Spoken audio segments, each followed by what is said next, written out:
വിശുദ്ധ ലൂക്കായുടെ സുവിശേഷം 6-ാം അധ്യായം 32 മുതൽ 38 വരെയുള്ള തിരുവചനങ്ങൾ. തിന്മയെ നന്മ കൊണ്ട് ജയിക്കുക.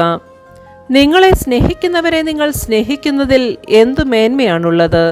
പാപികളും തങ്ങളെ സ്നേഹിക്കുന്നവരെ സ്നേഹിക്കുന്നുണ്ടല്ലോ. നിങ്ങൾക്ക് നന്മ ചെയ്യുന്നവർക്ക് നിങ്ങൾ നന്മ ചെയ്യുന്നതിൽ എന്തു മേന്മയാണുള്ളത്? പാപികളും അങ്ങനെ ചെയ്യുന്നുണ്ടല്ലോ. തിരിച്ചു കിട്ടുമെന്ന് പ്രതീക്ഷിച്ച് വായ്പ കൊടുക്കുന്നതിൽ എന്തു മേന്മയാണുള്ളത്? കൊടുക്കുന്നിടത്തോളം തിരിച്ചു കിട്ടുമെന്ന പ്രതീക്ഷയിൽ പാപികളും പാപികൾക്ക് വായ്പ കൊടുക്കുന്നില്ലേ? എന്നാൽ നിങ്ങൾ ശത്രുക്കളെ സ്നേഹിക്കുവിൻ. തിരിച്ചു കിട്ടുമെന്ന് പ്രതീക്ഷിക്കാതെ മറ്റുള്ളവർക്ക് നന്മ ചെയ്യുകയും വായ്പ കൊടുക്കുകയും ചെയ്യുവിൻ. അപ്പോൾ നിങ്ങളുടെ പ്രതിഫലം വലുതായിരിക്കും. നിങ്ങൾ അത്യുന്നതന്റെ പുത്രന്മാരായിരിക്കുകയും ചെയ്യും. കാരണം അവിടുന്ന് നന്ദിഹീനരോടും ദുഷ്ടരോടും കരുണ കാണിക്കുന്നു. നിങ്ങളുടെ പിതാവ് കരുണയുള്ളവനായിരിക്കുന്നത് പോലെ നിങ്ങളും കരുണയുള്ളവരായിരിക്കുവിൻ. നിങ്ങൾ വിധിക്കരുത്, നിങ്ങളും വിധിക്കപ്പെടുകയില്ല.